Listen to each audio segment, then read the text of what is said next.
What happens in the sky affects life down here on Earth. The Celestial Compass shows you how and guides your way with astrology you can use from professional astrologer Kathy Beal.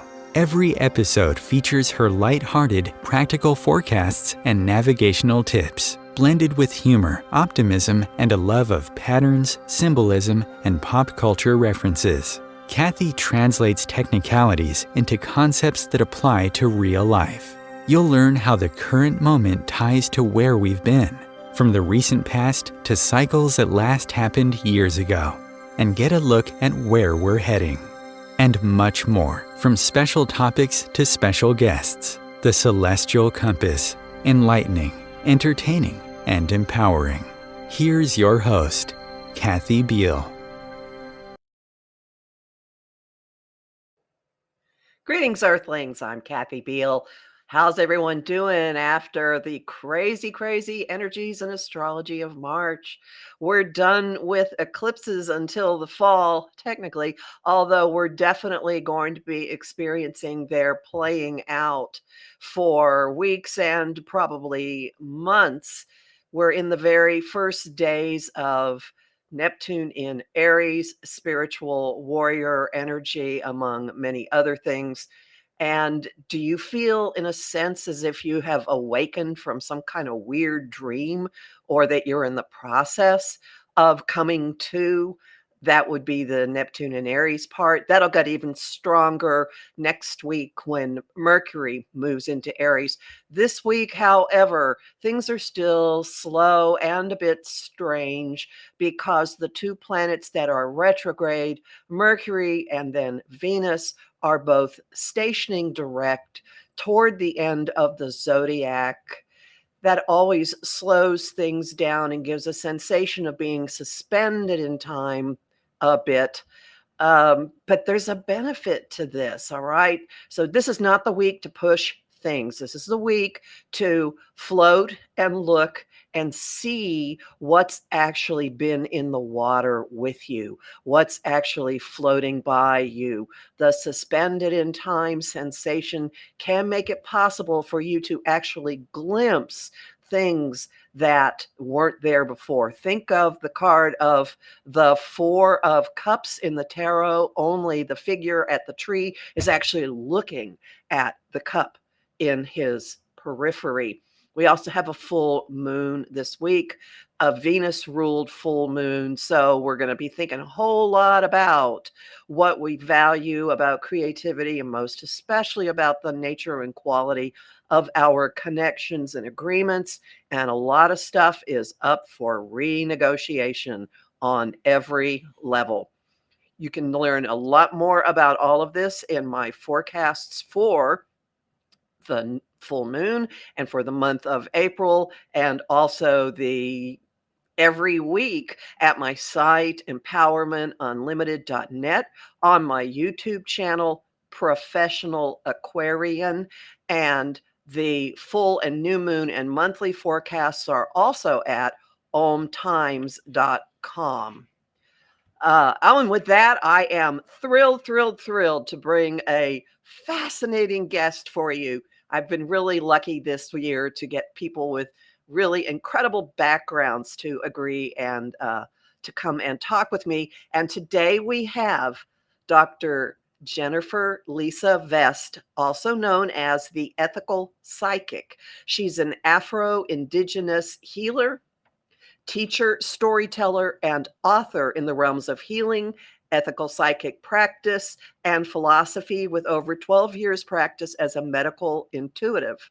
She's also gained a lot of exposure on the internet since November, when her spirit guides told her to start help people navigate despair and a very unusual phenomenon that bonded a lot of us, which is how I found Jennifer Lisa. And we will talk about that. And I suspect a bunch of people that I'm already seeing in the chat are familiar with this as well.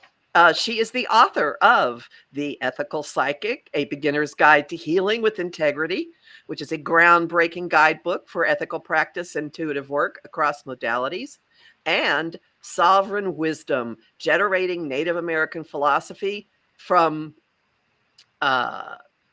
sorry, I got distracted, from Indigenous Cultures. She hosts the podcast, The Journal of a Medical Intuitive, available on iHeart Radio, Apple Podcasts, Spotify, and many other platforms.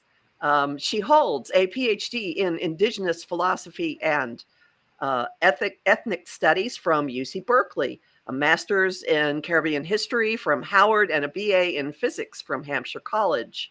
Her first career was as a philosophy professor. I so vibe with this, I gotta say, because you also come from the background of a lot of academic training and logic, and yet intuition, which I also have. I don't know if I'm a lawyer who's also an astrologer, and I say I live on the bridge between the rational mind and intuition. So lots more I could say. We could spend 10 more minutes just reading your bio. Thank you so much for spending time with us today. Oh, thank you so much for having me, Kathy. I see the chat is blowing up with your fans. This is wonderful. Well, I'd like to talk a little bit about your story and how you got to the many things, like where you started academically and how you got to where you are now. So the journey from physics to philosophy to psychic. Yeah, I've been on a windy road. I signed up for a whole lot of stuff this lifetime. And so when I started out, just as a baby, I had spirit teachers who were coming to get me and taking me out of bed at night and taking me out of body and traveling around the world, going into the future and the past. And I had a lot of gifts on board as a child. I had a great grandmother on my father's side of the family who was gifted, and she kind of started mentoring me at a young age. And then my mother was psychic, and my mother's on that side. And so I also got some guidance from my mother, but I was really trying to live a normal life. And so I was really interested in being an intellectual. I just loved, science and philosophy and, history. And I just love books. And so I didn't really want to be on that path, right? I wanted to be this normal person. And so I was trying very hard. I was continuing to have all of these experiences, but I had kind of a love-hate relationship with my gifts where I would kind of turn them on, turn them off. And I tried to keep them secret because it did cause, problems for other people. Other people were frightened. And, when you tell the future, that's usually not popular. And especially when you're a kid, especially because the kind of things we predict tend to be not the best things, right? And then like knowing what people are feeling or thinking, people also don't really appreciate that. So, as a young person, I was, kind of resisting it, but I just kept getting teachers showing up in my life that I was not asking for. And so I kept getting training. Like I had teachers in, Jamaica and Trinidad. And then I had a teacher in the US who taught me, Native American Sweatlodge. I became a fire keeper, and I just kind of kept getting trained. But at the same time, I was like, this is just something I do on the side to kind of, quietly. And my real life is the life of the intellectual. And at a certain point that all finally changed when I got very sick. I started to go to medical intuitives. And I went to this, my dad took me to this medical intuitive. My dad is also quite intuitive. And he took me to a medical intuitive, and she gave me this really serious reading where she really kind of chastised me and said, look, you have to deal with these gifts. If you don't deal with these gifts, you're going to stay sick. And that was probably the only thing that was going to motivate me to take them seriously enough, And so for the first time in my life, I sought out a teacher. And then I spent 5 years studying with the Spiritualists in Casadega in Florida. And then I got real serious about my gifts. I in the process of taking a lot of classes on psychic development, mediumship, and healing, my teachers made it clear to me that I was a medical intuitive and that I needed to develop that gift because it's a rarer gift. And so that's when I started to get serious about developing as a medical intuitive. And then I ended up coming to California and, setting up practice and helping people. And then I went on to start teaching everything that I knew how to do, psychic development, mediumship, Reiki, energy healing, and medical intuition. Um, but I do feel that medical intuition was kind of a natural fit for someone like me or like you, who both loves the rational and the empirical and also the intuitive. I have always been equally situated in both of those worlds. And with medical intuition, we get to bring it together. Medical intuition combines those different types of knowledge. I think that the future is about recognizing that these different ways of knowing are all equally valid. And they can flow in and out of each other and inform each other. And so I am curious a bit about how physics fits into this. I just loved science as a kid. And I did, I got my first degree in physics, and I did work as an engineer for a couple of years. And I worked at Stanford Linear Accelerator Center, where we're, banging particles together. My big love was cosmology. I was interested in the nature of the origins of the universe and where we come from. And so my interest in physics and philosophy, they were really similar. My interest in physics, philosophy, and spirituality were all kind of the same question. Like, what are these fundamental questions? Who are we? Why are we here? And so that's what really got me into physics was, being interested in the stars and how things, what the fundamental answers are to things. But, also I'm a starseed. And so as a child, I had lots of experiences with star beings and traveling to other planets and being trained by them. And so that's also why, of course, I had this fascination with stars and, and astrophysics, because it's a part of who I am.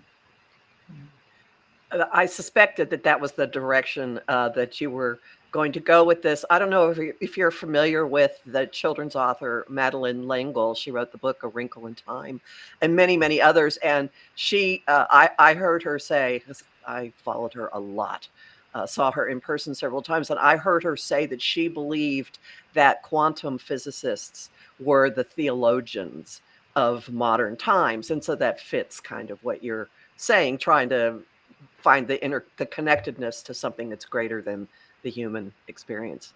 Yeah, quantum mechanics helps us to begin to see kind of a scientific validity for what mystics have been saying for centuries. So when I was in college studying physics, I had a little group of buddies, and we used to all sit around and talk about how physics could be used to study psychic phenomena and all of these interesting otherworld topics. And at the time, my professor was really opposed to that, and he thought it was absurd.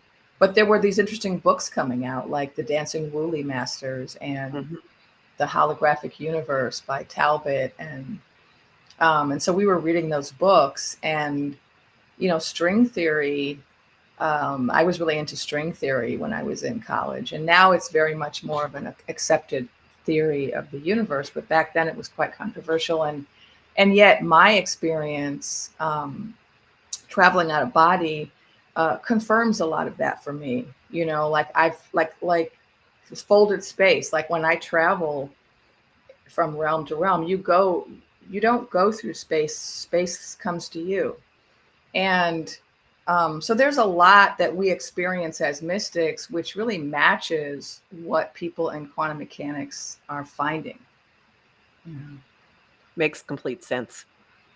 So let's jump to something that is really extreme for some people and an amazing phenomenon for a lot of us, and that is dreaming women.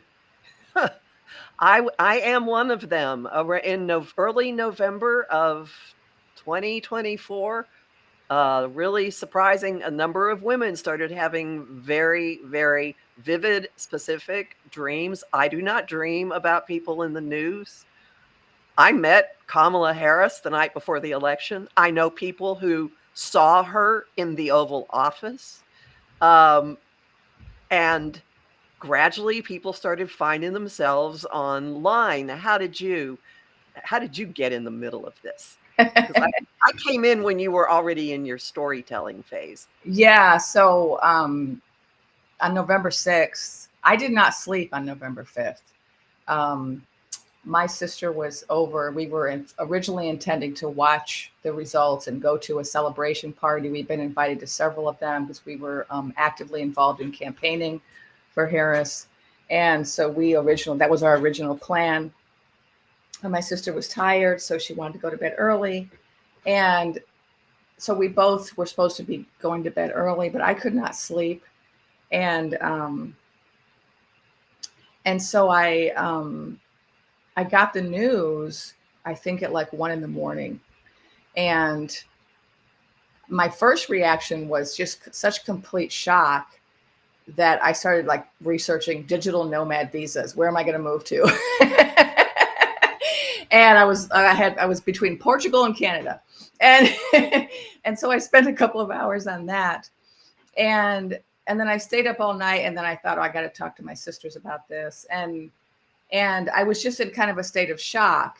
But then I finally went to sleep for a few hours at probably like 8 a.m. And when I woke up on the 6th, I had a very clear sense that this was not the actual outcome, that this was false, and that it was not going to stand. And I felt kind of crazy having this feeling. And so I decided to go online and to see anyone else. And when I first went online, which I think was the 6th, nobody was really saying this. But I think it was the 7th that I found Gia Prism talking about this, and maybe Spirituality with Sam, I'm not sure. And I got emboldened when I saw that there was at least one other person, I think it was Gia, one other person who was getting the same exact information I was getting. And I felt, okay, I need to start posting. And I was not a big TikTok poster before that. I mean, I had a TikTok account. It was really just to promote my book. And so I just had a few videos on there. It wasn't really a big part of my life.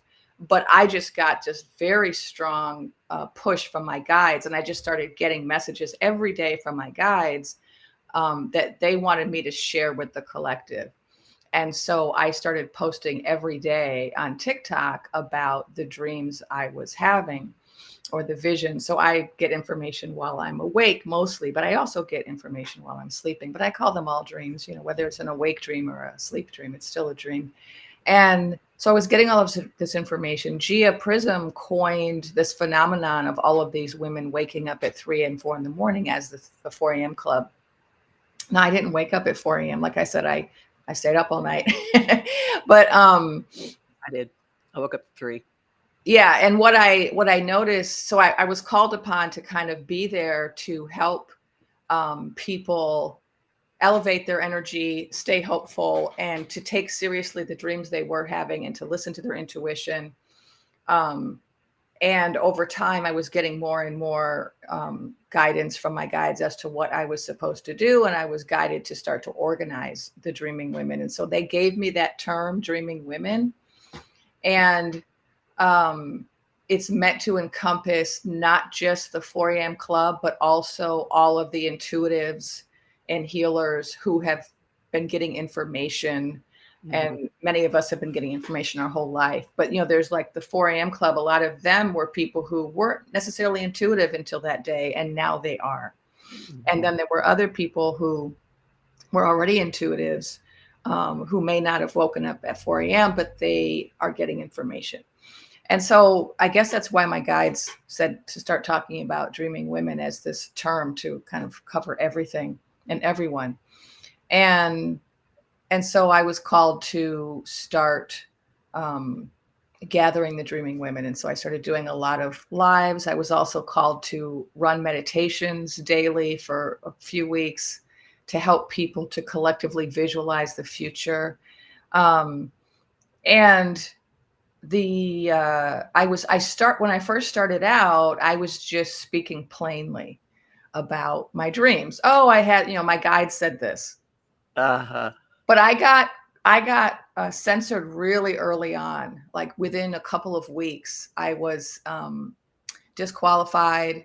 I was given all these violations on just random things. And TikTok decided, I guess they didn't want my voice out there. And so my account's been suppressed for about 3 months. But somehow I'm still reaching people. And and so I started to tell stories. And I am a storyteller. I'm a poet. My grandmother was a storyteller. So it wasn't a new thing for me to tell stories, but it was a new thing on this platform, And so I started to translate all of my dreams into stories where everything was in code, right? I didn't use any real names anymore. And I made up names for everybody. And a lot of them were funny, like, because humor is an important part of how we handle stressful times. And so I purposely created, funny names for some of the characters. And I began telling these stories every day. And they're in bite sizes. That's part of what's good. But let me back up. Do you think these things through, or do you just flow? You have, okay, here's what my dream, this is what my vision is. So now I'm translating it. Or do you just? Okay, I'll tell you my process. So like once every day, or every other day, or every couple of days, I'll sit down, go into a meditation. And then what I'll do is I'll travel out of body and I'll go up and to different realms. And sometimes I go to talk to my council, different teachers of mine. Sometimes I talk to star beings. It's different. Sometimes I talk to Mother Earth. I just go different places. And then while I'm doing that, I am able to kind of go up and down during that process. And so I can record myself during the process and I record what I'm getting. When I'm done, and I come back out of the trance, I then transcribe the recording. I don't always remember it all, of course. I transcribe it and then I read it. I take a couple notes, like what do I think are the main messages I should deliver. I put a couple notes on an index card and then I sit down in front of the camera and I just tell the story in the moment. I don't write the story. I don't plan the story. I just remember that there's these 3 messages or however many messages I'm trying to cover that day. And so I got to make sure I hit these points. And then I just go with it. And so it's kind of, inspired the way the story unfolds. Now, luckily there's a pause button on TikTok so you can keep stopping. And so I use that a lot to help me with creating a rhythm for the story. And to allow me to kind of stop and make sure that I'm, receiving it the way it's supposed to be said. You have many different metaphors, similes for what we've been through. And that's actually gotten pretty inspired all across TikTok and YouTube. And there's the pie contest, there's the joust, all kinds of different things. It's not too hard to figure out what someone is talking about. And I'm looking in the comments, I'm seeing several people mention a phenomenon that's worth weaving into this. I remember when I woke up at 4 a.m, I thought, or was it 3 a.m, I thought, I don't want to see the news. I'm not gonna like it, but I didn't have a sick feeling in my stomach. 4 years earlier, I felt like we had been sucked into an alternate timeline by Russian military intelligence. I honestly thought that this does not feel right at all. And I had a sense of a train coming at us and people with the power to turn the train around, not doing anything.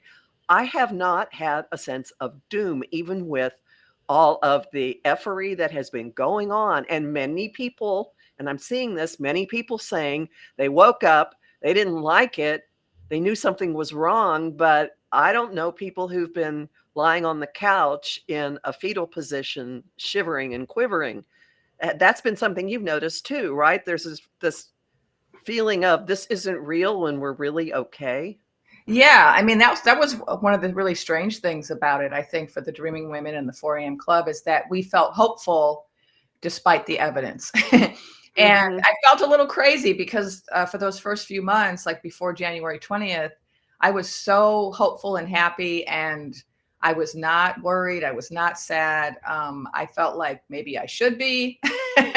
I certainly knew a lot of people who were, especially and online, a lot of people were struggling. But I felt, um, yeah, kind of like we were kind of like, the Dreaming Women, the 4 a.m. Club, we were allowed to live in this different space for the last few months where we were allowed to see things from a different perspective. And that prevented us from kind of dropping into the depths of despair. I do admit, though, that after the 20th, I was shook Mhm. because so many of us saw that going differently. And although I have to admit now that the day before on the 19th, I had a Mhm. very bad feeling. And all day I was very, very worried. But I just kind of tried to disregard it because I was like, well, that can't be, right? We've gotten so much information that logically leads to things going a certain way. Um, You did say one thing that came true, though. You kept saying no hand on book, and there was no hand on book. You were yeah. given that piece of information accurately. Yeah, it's funny how right, how psychic works and how precog works is that we're shown things and we try to interpret it and we're not always right, when we interpret it. And so like I kept seeing, Lotus Queen with her hand up taking an oath. And lots of people saw that. Lots of Mhm. people saw her on the podium with her hand up. And so there was this image that was an imprint from the future that a lot of us were able to tap into. The day before, on the 19th, that image faded for me. And Mm. that's why I was so sad. But I disregarded what I was feeling because I thought there's too many of us who have already seen this. Mhm. Um, but this will happen sometimes with seeing the future that we get close to it. As we get close to it, it'll either get very, very clear, or if we're no longer on that timeline, it will start to fade and a different image will appear. And so I think that's why so many of us, you know, I think maybe I did have talked to a couple of other dreaming people about what happened. And a couple of them have said, yeah, they did have a bad feeling that morning or the day before, but they didn't believe it because we had seen that image of her for Mhm. months, you Mhm. know?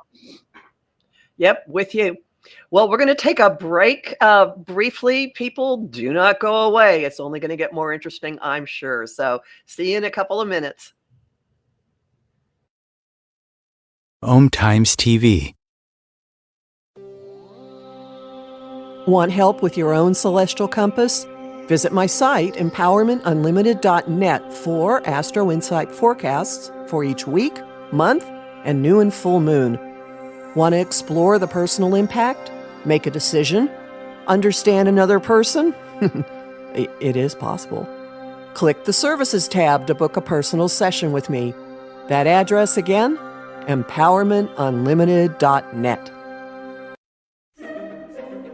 Imagine becoming a super influencer. Reinvent yourself, invest in your brand, and then manifest your success with a robust spheric approach. Om Times Media and Broadcasting offers a unique and multifaceted way to become the spiritual and conscious influencer you deserve to be by putting your message across our powerful platform with its proven record of integrity and excellence. Through our produced shows, Om Times offers the opportunity to become a social media TV personality, a radio show host, an Om Times magazine columnist, and a syndicated podcaster, all in one shot. By live streaming your show on Om Times TV and broadcasting it across the extensive Om Times radio and TV networks, you become more than a host. You become an ambassador and a force for positive change. Om Times. Open yourself to the possibilities. If I could be you, and you could be me for just 1 hour. if we could find a way to get inside each other's minds. Walk a mile in my shoes, walk a mile in my shoes. Well, before you abuse, criticize and accuse, walk a mile in my shoes. Welcome back to Celestial Compass. We're talking today with Dr. Jennifer Lisa Vest, the ethical psychic. And right before the break, we were talking about the phenomenon of dreaming women who had similar dreams and maybe even discovered their intuitive abilities, long about the beginning of November of last year.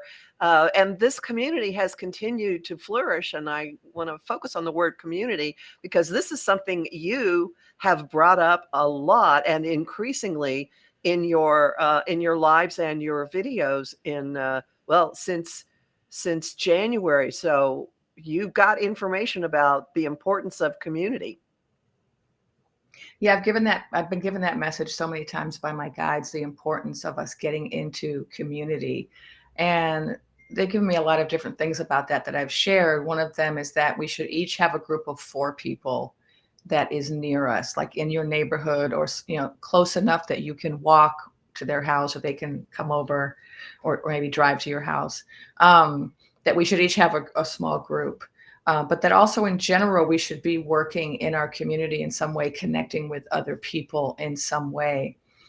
And of course, we have community online as well, but it's really important for us to have in-person community at this time as well. And there's a number of reasons for that. Some are obvious, like, you're not going to be as sad if you're in community. So if you're feeling overwhelmed by things, and you just phone a friend or you get together with a few friends for coffee or knitting or book club or whatever you're forming, you're going to feel better. But also it's because it's now the time for us to kind of combine our lights, combine our energy, because we're more powerful in groups. A lot of us are waking up right now. This is what the Dreaming Women phenomenon or the 4 a.m. Club phenomenon is about. It's about a lot of people stepping fully into their power, especially women right now, because it's the rise of the divine feminine happening on a cosmic scale. But it's also people who are not women, men and theys and gays who are just stepping more into their feminine aspect.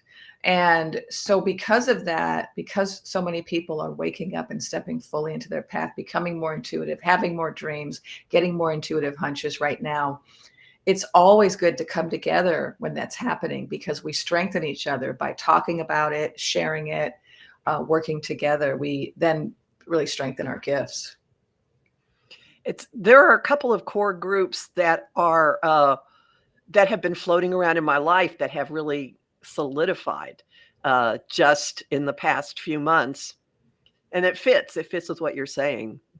Yeah Very much so. And I notice that you really frequently, when you're doing a live, you frequently bring other people on camera with you, so it's not just you, it's building a network of people. Yeah, I've brought a lot of people onto my lives. I've actively tried to get those people to get a higher follower count so that they can influence more people. And I've also organized Dreaming Women offline. Because that's also, and I'm also involved in my community locally, in a feminist organization and in some other things that I do. And because it's really all about community right now. Agreed completely. And interestingly, I think that there is an aspect of community or communal life that ties into another aspect of your work, and that has to do with intergenerational healing or ancestral work. From just a piece of background here, I don't live near most of the people I'm related to and grew up very far away from my family's roots. And last year with my favorite cousins, we went back to the town of our birth and we toured it, and we were in the grave area for one side of our family that had not been touched for 80 years. And I've been doing genealogy and taken us back to a town in Czechoslovakia that apparently we lived in for centuries. And someone I know went there and sent me photos of it, of this town, which was mind blowing. And I haven't quite figured out yet what this means, but I know it's a piece of something. Of there's a constant text thread now with my cousins who were on this trip with me. Mostly about sports, politics, but still there's a connection that's been rekindled. Um, so what do you with what you do with the intergenerational piece of the medical healing or the medical intuition, does anything that I'm saying kind of even touch on what you do, what you approach? Yeah, so I've been teaching medical intuition for many years, and I currently teach most of my classes on the Shift Network.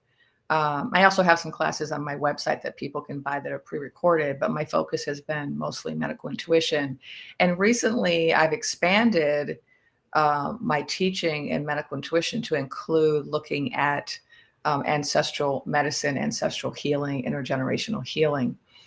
And yeah, the kind of things that you're doing are a part of that. So going and visiting the land where your people are from, whether it's a cemetery or an old homestead or a country that your people immigrated from, that can be an important part of healing, the generations, returning to those spaces because, we have connections to land and our ancestors had connections to land. And so sometimes going, and that's why a lot of people like to go to cemeteries, because they can feel the energy of being in that space. They can feel more connected to their deceased relatives in that space.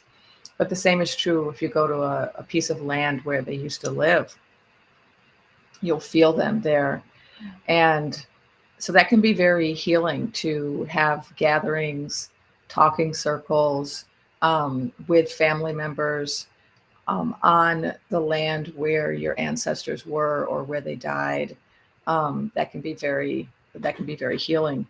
In my courses, what I help people do is look at ancestral medicine in a couple of ways. I look at ancestral traditions of healing, and medical intuition is one of those. A lot of indigenous cultures have some form of medical intuition. And we all have some type of heritage that we can draw on. Even if you're disconnected from some of your heritage, you can reconnect to it. And so like what you did, going and doing the family genealogy, that's really helpful because it can help you to find out, okay, where are my ancestors from? Maybe the stories didn't get passed down by your family. And then you have to go research it. And I did that, when I was quite young. I think because I had a strong connection to my great grandmother, who she was 102 when she died, and she had documented a lot of the family history, and then she told it to me when I was young, and I think she put a bug in my ear. And so from a very early age, I went around always talking to the old people in my family, and I even traveled around to visit them, and I went to cemeteries, and I had the old people take me to different places. I went to the archives, and that really helped me. It helps you to connect with your ancestors because, I'm a medium, but just because I'm a medium doesn't mean I'm automatically going to be bringing through my dead relatives, right? I have to have an interest in that, and I have to do something to signal to them that they're welcome. And so some of the things I teach are like how do you set up an ancestor altar? How do you honor your ancestors in such a way that you can kind of invite them into your life? How do you get information about your family by talking to your ancestors or having a dream, trying to set up circumstances that encourage you to have dreams about your family? And then how do we heal some of the family wounds? A lot of times we have patterns in our family that get passed down and we're not even aware of it. Like, like maybe you're struggling with a lot of broken romantic relationships. And then you look at your family history and you discover that, your grandmother and your great aunt and your great they all had the same type of problems with their relationships that you have. And you realize that some of that was passed down to you. And sometimes, reflecting on that, talking about it, and then also doing rituals related to it can help you to release some of those patterns. And that can be an important part of medical intuition. When you're helping somebody as a medical intuitive, you're helping them get to the root cause. Why are they sick? Why are they having this ailment? And there's physical root causes, there are emotional, there are spiritual root causes. And among the spiritual root causes, there can be ancestral causes. So sometimes our ancestors are attached to us and we're taking on some of their symptoms. Sometimes we're caught up in a, family karma or family energetic imprint. And so this is just kind of one more way to get information for somebody about what's causing their ailment. Makes complete sense. Makes complete sense. And this fits in so wonderfully with the discoveries that I've been going through in the past 9 months, maybe. So I have new avenues to take it. And when you say you teach this on the Shift Network, is it a regularly starting class? Is it an ongoing one? If people go there, will they be able to see? Yeah, so it's best to go through my links. So if you go to my link tree, when it's time for the course to start, it'll be on my link tree or on my website, which is drvestmedicalintuitive.com. You can get a link to whatever I'm teaching. So I tend to teach 2 courses a year. I just finished a course on medical intuition and ancestral wisdom. And I'm starting a new course, which is like advanced medical intuition and ancestral medicine, but it's bundled in with the intro class. So you get recordings of the first class I taught, and then you take the second class with me live. And that hasn't been, it's starting in May, and it'll be advertised in the next week or 2. It'll be on my website or in my link tree. Okay, it sounds like I think I will look into that. Given the things that happened, we stopped in front of house with my cousins, house after house, and people told stories, and I learned things I did not know, and we met the people in the houses now, which was really interesting. I don't know what that means, but I don't know, letting them know. Yeah. Yeah, this work is important too, because right now so many people are waking up to their gifts, that when you wake up to your gifts and you start really stepping fully into your psychic abilities, then you have to do a lot of emotional work. Because if you don't, it's going to interfere or filter the information you get.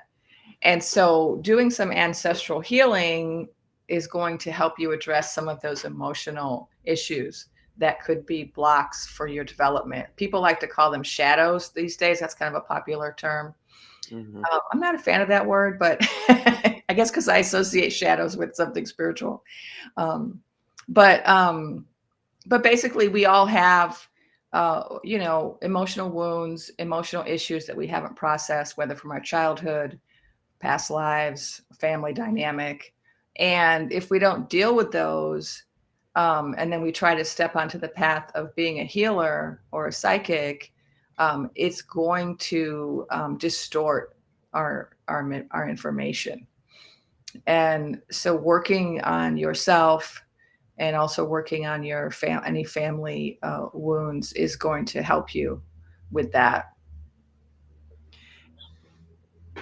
Is it your experience that healing can actually go into the past? Like if you fix something in yourself or you hit a point of neutralizing an issue, does it affect your relatives in spirit? It does. Because, so some of the work that I do is, I'm a medium and I work with the Akashic records, and my expertise in mediumship is working with traumatic death. And so I've spent a lot of time working with spirits on the other side who have died either through, suicide or murder or some tragic accident, something really shocking. And what I have found with people who've passed in that way is that they're trying to heal on the other side. And sometimes when we heal on this side, it assists them in their healing. So, for example, if somebody treated you badly, right? You had an ancestor who treated you badly, and you heal that wound here, it helps them to heal from what they did when they were here. If you have issues that you inherited from your family, you know, unhealthy coping mechanisms or something like, or, you know, or mantras. I call them mantras. Like we have family sayings that get passed down, and then we sometimes use them in harmful ways.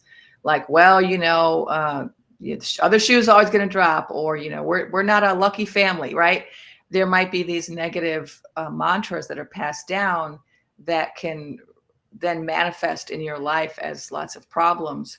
And if you heal that, you're also healing that ancestor, because the ancestor, you know, when people die, they go through their life review, and in their life review, they get to see and feel the way that they impacted everybody in their life, regardless of what their intention was.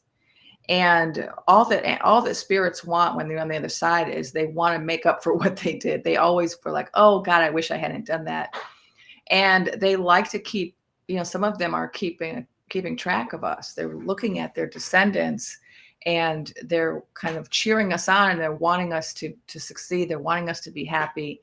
And when we do resolve some of those issues, it's like they get this sigh of relief, like, oh, okay, it stops with her, right? This family pattern that I passed on to her or him, they're going to stop it. And so, you know, that then allows them to feel like, okay, my legacy is better now, right? And so, yes, we are healing them when we heal ourselves, and when we heal our families, we're healing that whole line of people. That's very interesting. I have received apologies from some people in spirit, like the first words out from a medium, and it's fascinating to me. Like, huh, well, how good of you to recognize that clearly I have things I still have to work on. Yeah, saying you're sorry is very healing for the person who says it. Mm-hmm, mm-hmm. Well, we have a tiny bit of time left. I guess might be useful to have some parting words of navigational tips for people right now, maybe?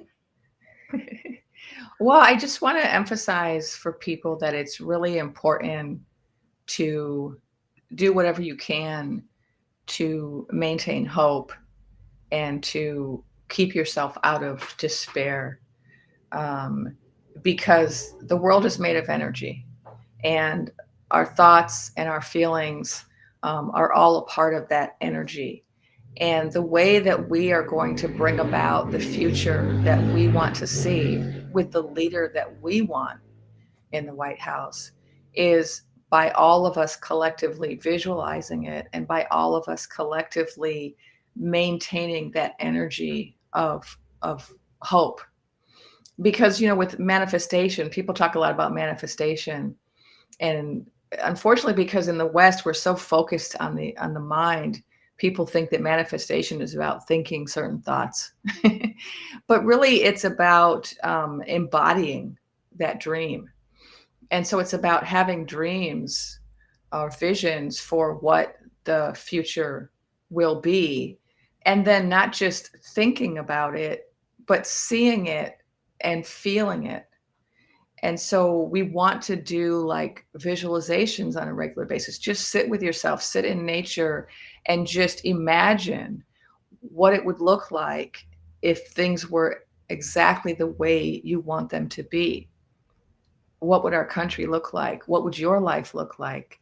And if we do that, each of us does that on a regular basis, we're embodying that, we're feeling it, we're visualizing it, and we're thinking about it. That's how we shift our reality. That's how we move into that reality.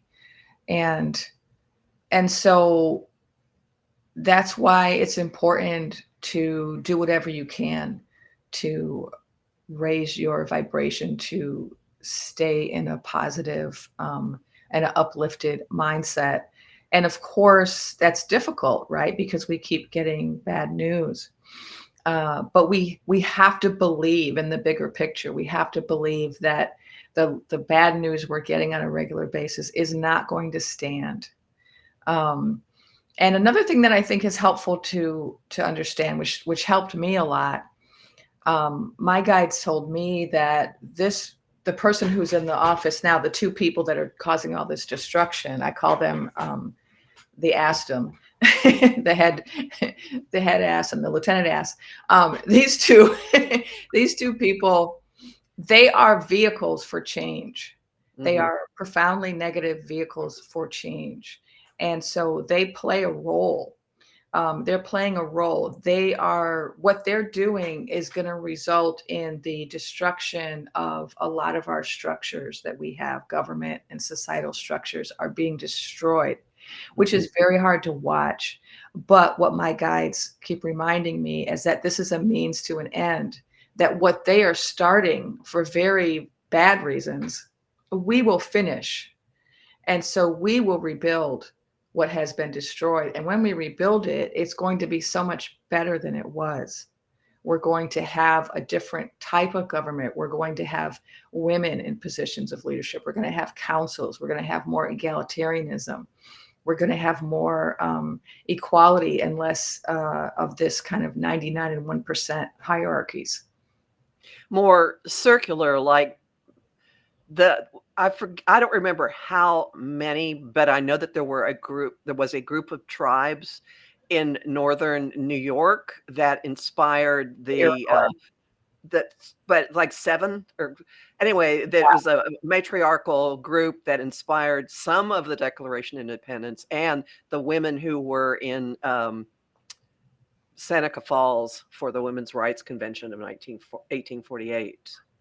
Yeah, the Haudenosaunee is one name for them, or the Confederacy. There were Confederacy of the six nations. Later there were seven, also called the Iroquois Confederacy.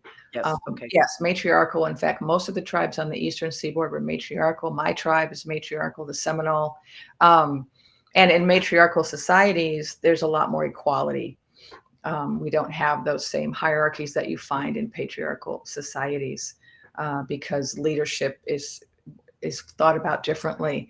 And that's what I see for the future of our country. I see the rise of the divine feminine. I see the creation of councils for governing instead of just having one person running everything. And we can hold on to that vision and understand that we're all a part of bringing that into being, and that even these nefarious characters are a part of bringing that into being, even though they don't know they are, because they're just means, they're just tools for this great awakening, this great unfolding. And we'll just leave it at tools. I want to thank you so much for taking the time to talk with me. I'm really thrilled because I've been watching you for months and going, I want this woman on my show. Would you please tell people where they can find you? Yes, you can find me on a number of social media platforms like TikTok, where I'm the Ethical Psychic. I'm on YouTube at my full name, Jennifer Lisa Vest. You can also find me on Instagram at Spirit Teacher, though I'm not there that much these days because, Meta. I have a website, which is drvestmedicalintuitive.com. It's drvestmedicalintuitive.com. I know it's a long name, but that's the name of my website. And so I have a lot of links on there. I teach courses on the Shift Network, so you can also find me there. Oh, I do have a podcast. You already mentioned it, Journal of a Medical Intuitive. I haven't really done an episode recently, but I have been guesting on other people's podcasts. Well, I appreciate it greatly, and I thank you so much. And we've got insane chat going on with people very, very happy. So I look forward to hearing more of the installments of the story from you, and buy her books. Yay. And my forecasts again are there we go. The Ethical Psychic, Beginner's Guide to Healing with Integrity, And then we also have Oh, the back of Sovereign Women, which is what we want. Sovereign women, all of us. There we go. Thank you very, very much again. And everyone, my forecasts are at omtimes.com, empowermentunlimited.net, and YouTube is Professional Aquarian. And at my Patreon, patreon.com/Kathy Beal, I have daily 45 to 60 second forecasts, which are weirdly popular. So if you want to just get a focus for your day with a lot of sass, that's there. So everyone be safe, keep dreaming, build your communities, do things that make you happy that you're alive, gravitate to those experiences. I've had some of the most magical times of my life, despite what's going on out in the world. And I challenge you to excel with that. So everyone be safe. And thank you again, Jennifer, Lisa, and bye, everybody.